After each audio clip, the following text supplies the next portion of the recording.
কক্সবাজারে marine drive সড়কের দরিয়ানগরে পাহাড় ধসে মাটি চাপা পড়ে একজন নিহত হয়েছেন। এ নিয়ে গত 2 দিনে 11 জনের মৃত্যু হলো। দুপুরে সদরের দরিয়ানগরে বড়ছড়া এলাকায় বসতি ঘরের উপর পাহাড় ধসে নাসিমা আক্তার নামের এক নারীর মৃত্যু হয়। এই ঘটনায় আহত হন তার স্বামী জসিমউদ্দিন সহ 4 জন। আশপাশের মানুষ দ্রুত তাদের উদ্ধার করে হাসপাতালে নেয়। এর আগে সোমবার উখিয়ার 3টি রোহিঙ্গা ক্যাম্পে প্রাণ গেছে 8 জনের। রোববার রাত 1টা থেকে 3:30টার মধ্যে উখিয়ার 7, 11 ও 15 নম্বর রোহিঙ্গা ক্যাম্পে এই দুর্ঘটনা ঘটে। এছাড়া কক্সবাজার শহরের ছোত্তারঘানা এলাকায় একজন এবং পেকুয়ায় একজন নিহত হয়েছেন।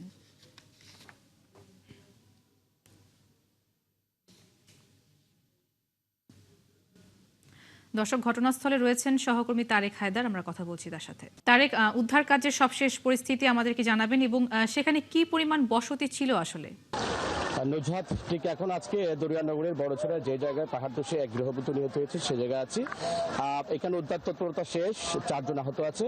গৃহবধূ নাসিমা আক্তারের মৃত্যু হলেও তার স্বামী জসিম সহ তার পরিবারের 4 সদস্যকে আহত অবস্থায় উদ্ধার করে হাসপাতালে পাঠানো হয়েছে।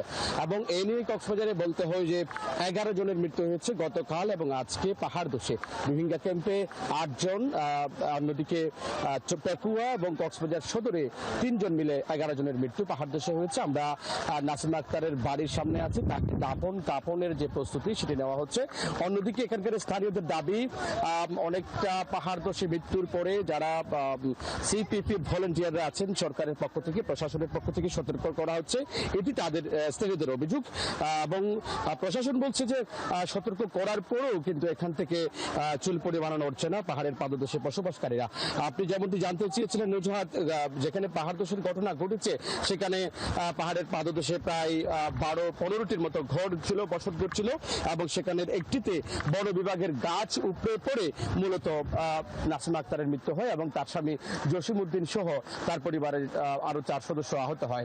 এ নিয়ে বলা যায় কক্সবাজারে যে ভারী বর্ষণ হচ্ছে, ভারী বর্ষণে আতঙ্ক বাড়ছে, যেহেতু ভারী বর্ষণ থামছেই না।